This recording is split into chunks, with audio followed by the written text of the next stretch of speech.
Hey Rainier View, happy Easter to you all, and thanks for joining us online. My name is Joe. I'm the campus pastor over at our Parkland location, and I'm here joined by Jeff Jamba. I lead out here at our Graham campus at Rainier View, and we're excited to do something a little bit different for our online service this Easter and have a little bit more kind of a conversational Yeah. approach to a very deep, rich passage about really being fully known. Yeah, and it's a really unusual, different kind of passage because most Easters we'd be focusing on a resurrection story, and this time around we decided, you know what, we're going to do something a little different. We're going to focus in on John 4. You all heard the story a little bit read earlier, and you might be familiar with it, but we want to just provide a little bit of insights of what we saw in this story and just kind of have a chat about that, and then also maybe share a little bit about our own personal stories as well, what it meant for us to feel like we're fully known and fully loved. And like I said, like Jeff said, this is casual time. We have some tea, some coffee. If you want to make some drinks as well, you can pause us, or is this live? It's live, so you might want to rush. We can give you a 5-minute timer or something like that, but we'll just keep talking. Just turn up the volume. So Jeff, as we're reading this story, what are some of the things that pop up to you? And we can just kind of trade off on some insights as well. Yeah, I mean, the first thing that stands out to me is this idea, this concept of really the Jews and the Samaritans. Yeah. And so if you've ever spent any time with the study Bible, looking at this passage, it's pretty well known. These two groups did not like each other. They did not get along. That they hated one another is not an over-exaggeration. Yeah, And so, similar to maybe our culture today, live in a world where there's a lot of polarization, a lot of us versus them, and that the problem is, right, those people. And so, interestingly, just the same in Jesus' day, 2,000 years ago, those same issues were going on, but Jesus goes out of his way to be with those people, the people that he ought not to have interacted with, that he shouldn't have spent time with. This Samaritan woman was somebody that he should not have gone anywhere near, given the time of day, based upon his culture, his religious upbringing, all of those things, and yet Jesus goes to her. Yeah, and I think John even writes like he had to, right? And that's weird because if you look at a map and you just know anything about traveling patterns, you don't have to go through Samaria. You can kind of go around it. You can avoid it. Most people use that as a shortcut that they kind of just was like, okay, we want 3 days because it's the holidays. So you take the shortcut, but you're not going to linger in Samaria, right? The way that Jesus is doing that. And you kind of alluded to this, or you mentioned this, is that there's a lot of historical beef between the two. And so right away, if we're reading this story through their context, what they're going to immediately catch is, this is unusual, this is odd. Something is about to go down here because Jesus shouldn't be here. And so as we read the story, even the Samaritan woman's like, what are you doing? You shouldn't be talking to me. Go away. Like, don't you know better? Don't you know how this game is played, right? And they get into a conversation, and there's all this talk about water and living water. And I thought it'd be good for us to spend some time on like what's Jesus getting at here, and what's some things that came up to for you. I love the fact that like we're probably, if we're being honest, like if you come into this passage new, or maybe you've read it several times, but you probably don't exactly know what Jesus means by living water. Right? Yeah. I love the fact that she's confused too. She's kind of like imagining some version of indoor plumbing. She's like, great, I don't have to go to this well anymore. Like, you shouldn't be talking to me, but if I don't have to come here in the noonday sun because of, again, some shameful things around my past, then I would love that. But Jesus is always pushing people to think deeper, to think about really what it means to know and pursue God. And so, he's really kind of, sometimes it's described as like, everyone is created with this God-shaped hole in their life. And there's other metaphors and other ways that's described. But this is the idea that Jesus is getting at. No. Move beyond your physical needs. What are those deeper needs within you? That's really why I have come. Yeah, and one of the reasons I think we centered in on this passage has to do with this concept of living water, especially for Easter as well, right? Because in Easter, what we're celebrating is this idea that in Christ we are a new creation, we have new life. And the idea of living water as well, this isn't something Jesus is just making up on the spot, right? But one of my professors back at Azusa Pacific, something he made a connection to that was so brilliant was he would say that Jesus here is probably quoting Ezekiel. That book that we all kind of like to avoid because it's confusing, even confusing for me. But chapter 47 is really good. No, if you're writing worship songs, there's a verse in there about skeleton bones that you want to write a song Oh about. yeah, John Mark McMillan. Yeah, that's a bop. But yeah. Anyways, no, that's bad. Just saying. Yeah. Anyways. But there is a passage right in Ezekiel 47, which my professor Scott Daniels, he used to call like the leaky plumbing problem, because you have a vision of the temple and Ezekiel sees the temple and there's water just dripping out of it and suddenly it becomes a flooding river that comes out of the temple. And then it flows down the mountainside of Jerusalem and it hits all the way east into the Dead Sea, right? And I just want to read a little bit of that passage as well so you can get an idea of what he's talking about. But Ezekiel says this, right? The river flows east through the desert into the valley of the Dead Sea. The waters of the stream will make the salty waters of the Dead Sea fresh and pure. There will be swarms of living things wherever the water of this river flows. Fish will abound in the Dead Sea, for its waters will become fresh. Life will flourish wherever this water flows. And if you know nothing about the Dead Sea, this is going to sound really unintelligent, but it's a dead sea, as in nothing is alive, everything dies in it, there are no fish. The salinity or the salt content of the water is so high that you could be a poor swimmer like me and still float, right? Like that's how dead we're talking. And Ezekiel is saying that the life that comes out of that temple and the water, this living water that comes out, when it flows to the Dead Sea and hits it in his vision, all of a sudden life where there shouldn't be life is like flourishing, and it's coming out and it's coming into being, right? It's like that skeleton bones idea, just in a different way. Yeah. And so if Jesus is talking about what he has to offer being that water, right? All of a sudden that kind of gives us an idea of what it is Jesus is offering this woman. It's not just, oh, here's a bottle of water that's great, or here's a different way for you to get water, but really it has to do with something about Jesus as a new temple, offering something that will bring you life in the places that you thought were too dead to have any life, right? Yeah, and another insight, here that is probably the most kind of like gripping moment of the narrative in John 4, right, where Jesus says, hey, go back and call your husband, and she says, I don't have a husband. He's like, you're right. You've had 5 husbands, and the man you live with now is not your husband. She's like, oh, right, like there's something different with Jesus, because she's fully seen in this moment, right? Yeah. She's known in a way that she shouldn't have been able to be known. But before we kind of like talk a little bit more about that, I think it's interesting, right? There were some things that she probably felt were dead. The opportunity to really have true love, to really be secure, that much relational turmoil, that much failure in her romantic life, right? There were things that she probably thought were not possible any longer. And so, but also to be fully seen like this, not only is it powerful, but it's a little overwhelming, right? Like it's interesting. Her initial reaction is not like, woo, yay, Jesus. She kind of like wants to pivot away from it. Oh, you must be a prophet or something, huh? That's unusual. Right. Yeah.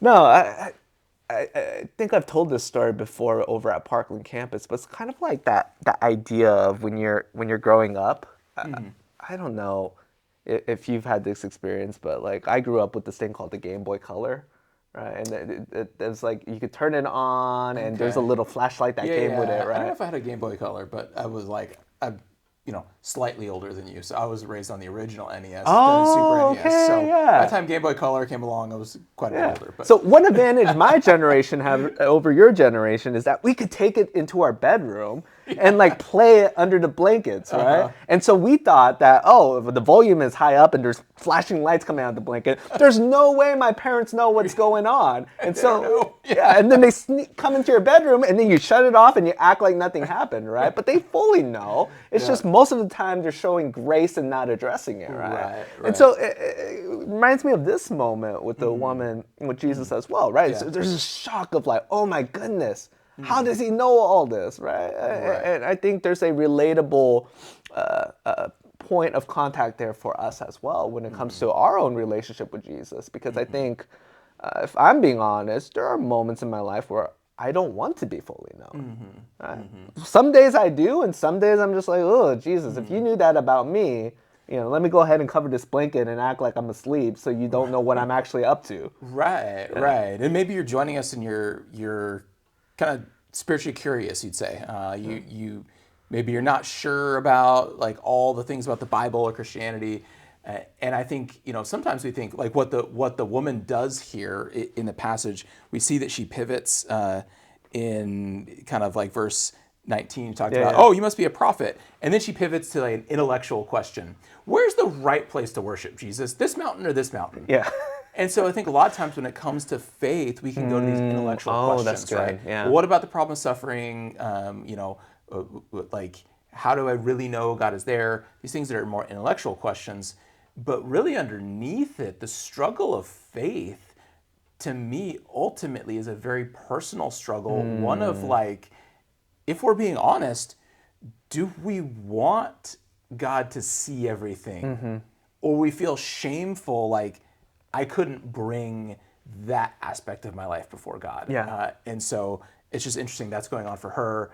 That goes on for all of us. I think it's just helpful to kind of like, name that as we go through a passage like this. Absolutely, yeah.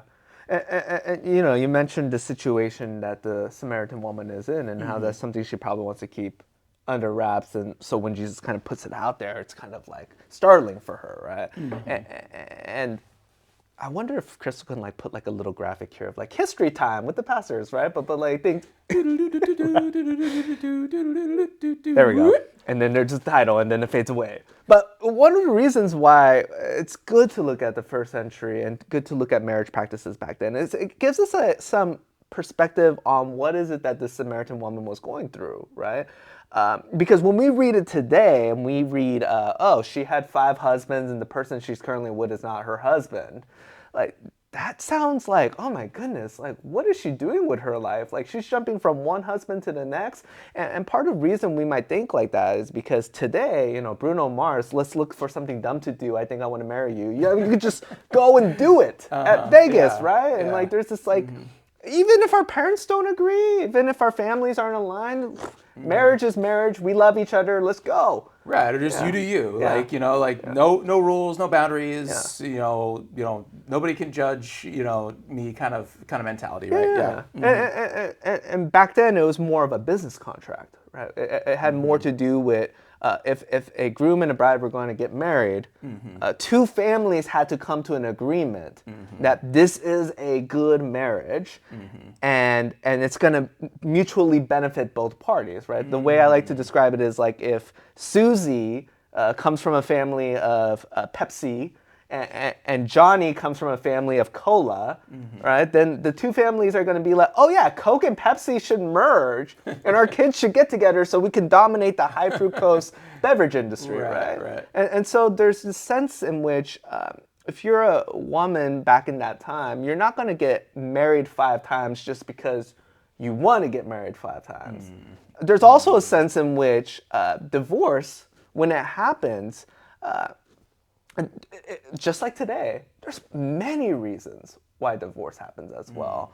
And so now knowing how marriage works, we can also assume that in her case, there could have been, she could have been widowed because of the age gap between women and men back at the time.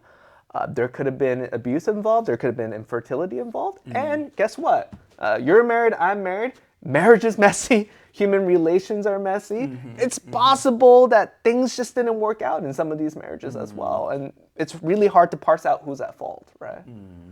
And I think that gives us an idea of like, perhaps she's bringing some things where she feels like I have been a victim. There are some things where she's bringing where she feels like I have been the one who's wronged others, right? And so it's a mix of a lot of things. And so there's a lot of shame, and I think it's a good point of like even some lack of agency for her in this. That she's likely because of the familial arrangements for benefit to the families, she's been used in a sense for advantage. And again, this would not have been something that would have been normative in that culture. If you're thinking I guess in the first century, everyone just had 5, 6, 7 marriages. This is unique. And part of the reason why she's drawing water in the noonday sun instead of the cool of the morning speaks to her social outcastness. And so I think that it kind of makes sense why she would not want to go there. Not want that part of her life to be exposed any further. Why she pivots to this intellectual question. And so, what mountain is the right mountain to worship on? The Samaritans had a mountain. The Jewish people of the day had a mountain. And so Jesus kind of, again, he often will clear away what's sometimes called the presenting issue, the thing we put out at first, but it's not really the thing that's driving, our behavior or our actions. And he gets at the heart of what's really going on. He says, hey, that business, you don't need to worry about that any longer, because what I'm offering is the ability to worship in spirit and in truth. And so he cuts the chase of radically redefining, this is what you should worship now. This is how you should know worship is going to work in this new way of living, this kingdom of God that I'm inaugurating shortly here. It's going to be different, and it's going to be wrapped up in who is standing right in front of you. That worship is no longer going to be bound by being at the right place, the right time, and the right circumstances, which again, she feels like, I've missed out on all of that. And he presents her this ability to say, no, you're going to be able to enter into God's presence. You're going to be able to know his love wherever you are at, because I'm going to be with you. Now I'm jumping ahead a little bit. He's not unpacking all that right there, with her, but he makes it clear that this kind of spirit and truth worship is really about what he is bringing to accomplish in the world. And kind of what you mentioned at the top there, right before you got to a place where Jesus is talking about now you'll worship in spirit and truth. You mentioned that her situation isn't usual. And we're not just talking about her marriage situations and all the husbands and the shame and the cultural kind of outcasts, but also in terms of Jesus is a Jewish man, she's a Samaritan woman, so you have that divide as well. So it's almost like John, the writer of this gospel, is trying to pick the most outcasted person that he could throw into the scene. And in this scene, he's showing, as you just read, that Jesus is looking at this person and saying, not only do I fully know you, but I also fully love you.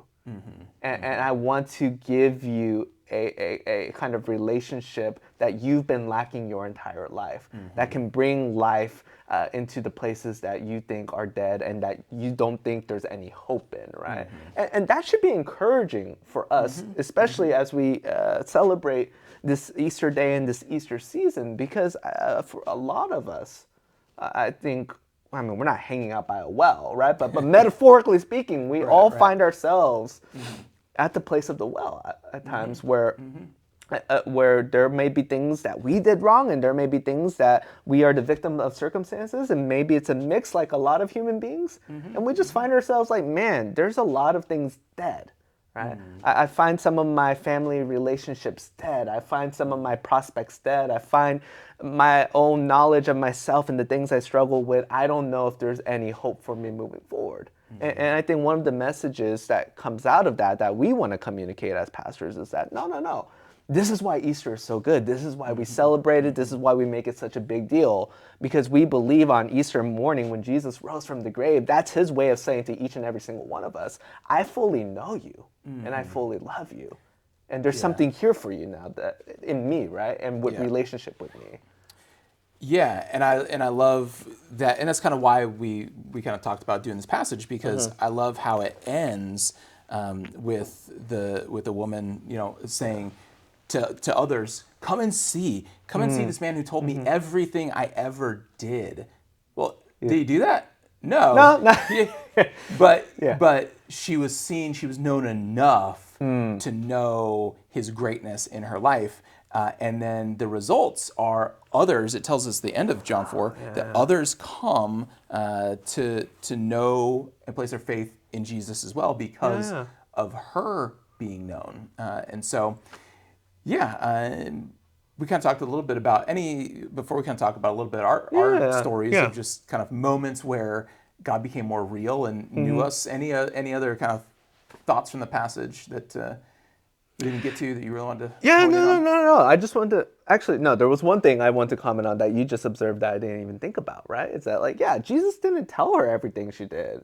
She just kind of took what he gave her and said, like, oh, well, he knows everything else, right? And I think that's maybe the invitation I want to give to people who may be hearing this, and for myself as well, and for you as well, Jeff, is that, like, when Jesus reveals things about us, we should use that as an opportunity to jump into this place of, like, joy, of, like, saying, like, well, oftentimes it's shame, right? Oftentimes, like, oh, no, Jesus, you can't know that about me. But I love how this woman's like, oh, you know that about me? Then you know everything else. And I feel safe to say that you've got this. You have this knowledge of me. Let me go share the joy that someone knows me thoroughly and can love me fully, right? And I think that's sometimes I struggle with that, right? It's like if Jesus knows pieces and I don't want him to know the rest. And I think the invitation for you all is like, no, if there is something where it's like Jesus is revealing something to you, take that and run with it and find joy in it, right?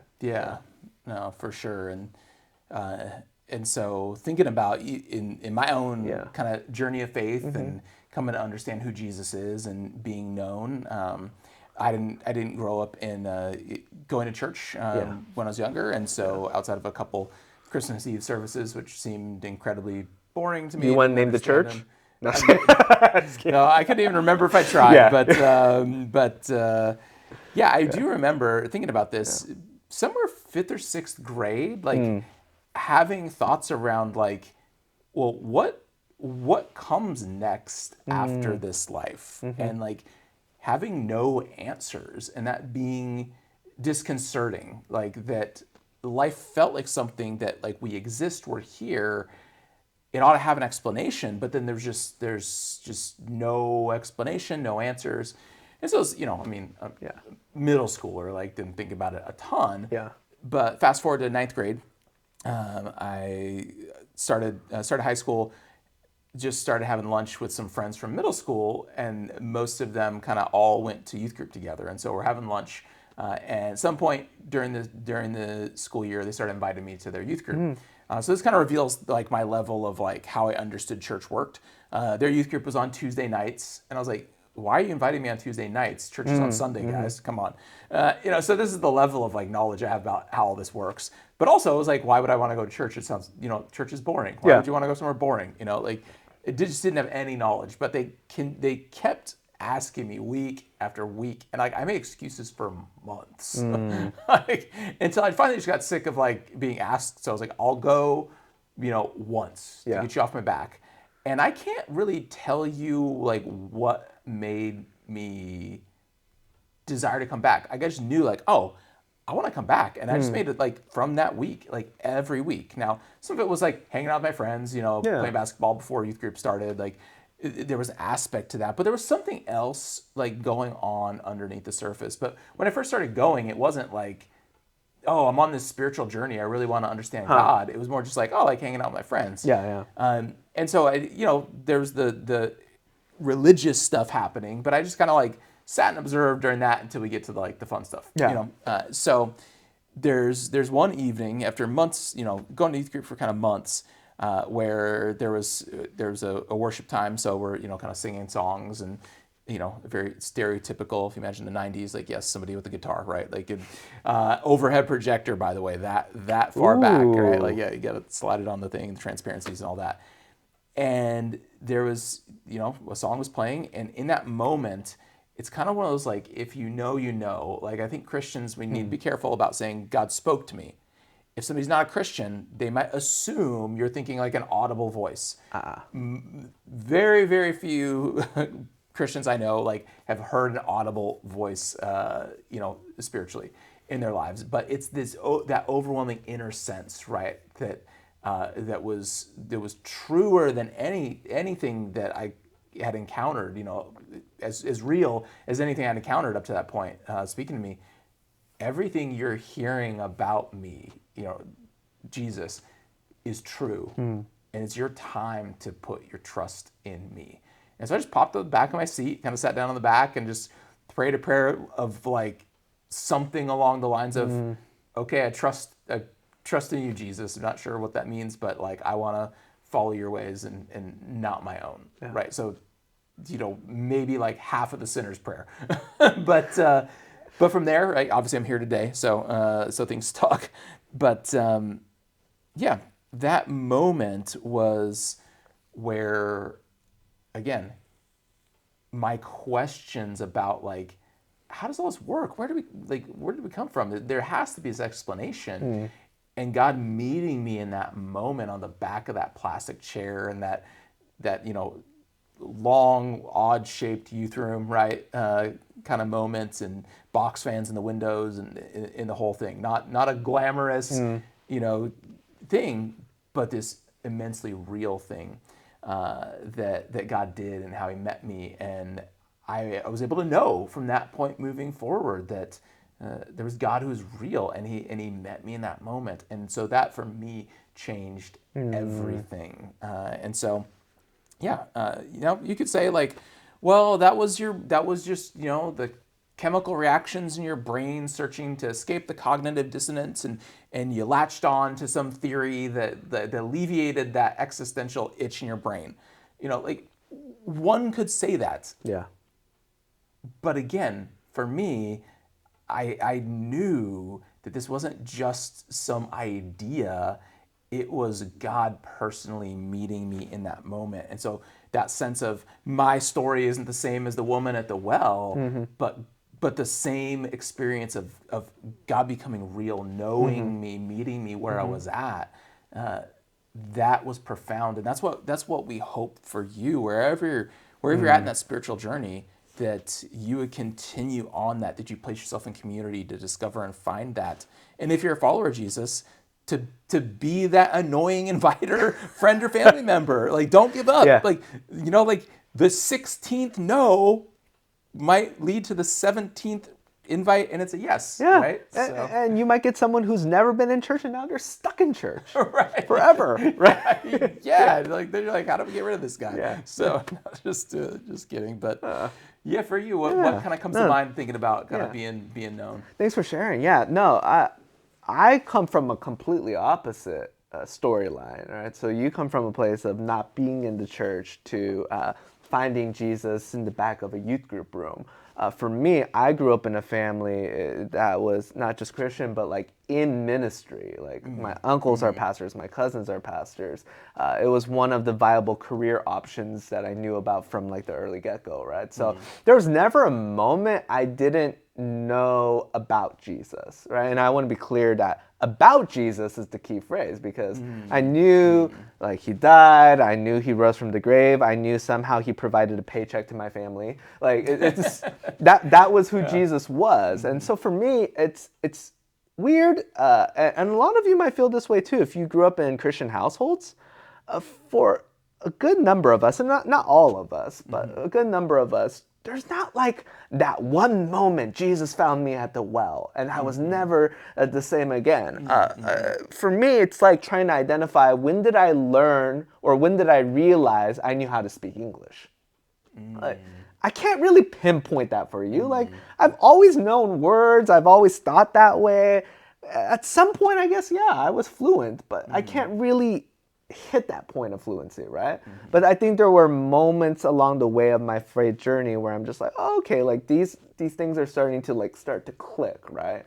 And I think I can name moments where I learned, okay, so like Jesus went from concept to person, Jesus went from person to someone who wants to personally know me, and so on and so forth, right? And so for me, there's just different moments. I don't know if there's a conversion day, but I think conversion was a process over a long haul of life. one moment that I'm like, oh yeah, I think I look back at this as like, oh, this is reflective of what grace means and what it means for Jesus to fully know and love me, actually has to do with my own interaction with my parents. Because there was a time when I got into a fight with my dad, as we all do, right? And I'm adopted.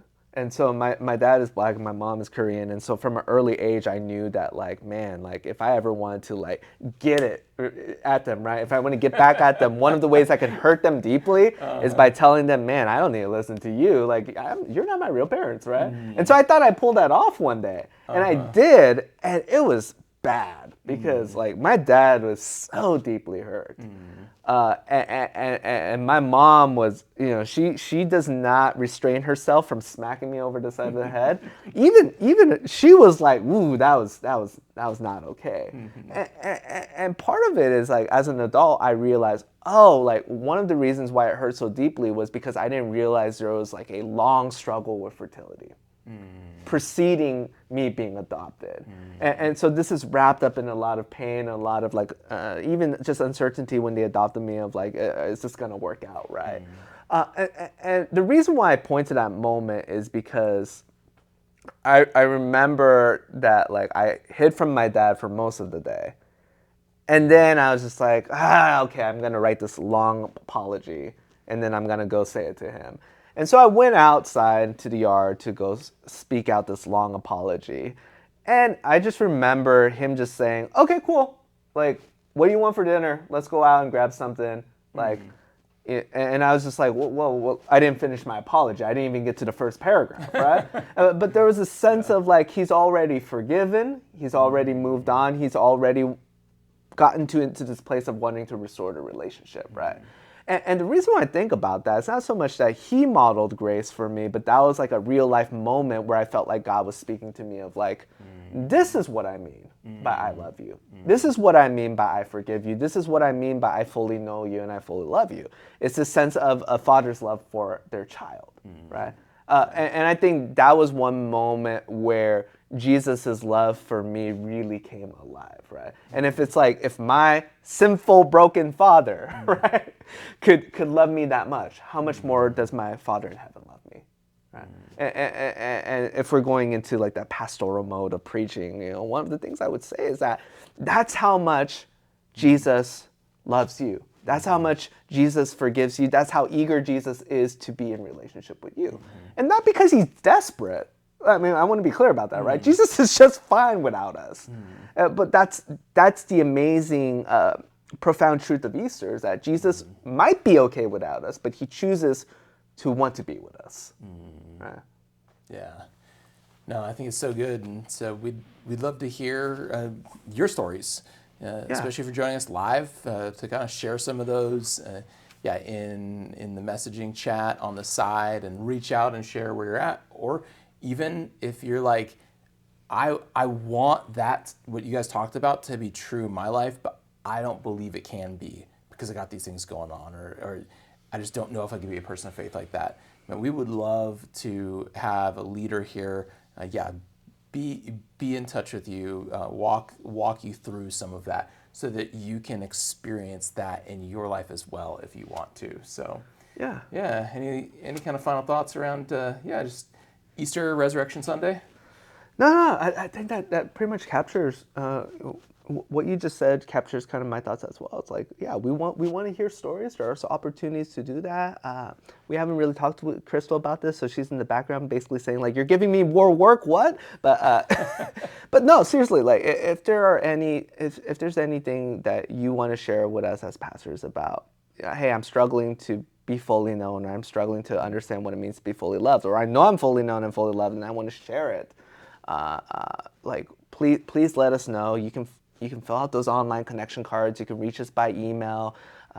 Remember, always, rustyc@rainierview.org. That is the first person to reach out to. But then Jeff and I will follow up as well. And so, and also, if throughout the service you just felt like, man, like, Jesus is feeling real to me, kind of like Jeff in the back of the room, he's realizing, like, no, this is real and I need to make a decision about it.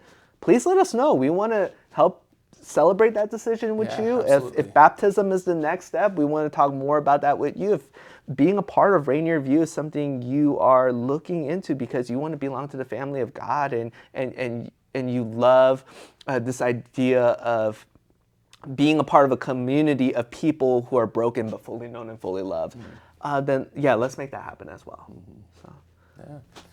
Well, thank you for joining us for Easter at Rainier View, and we hope to see you back here with us. And it's our hope that you'll be able to take a next step soon with us.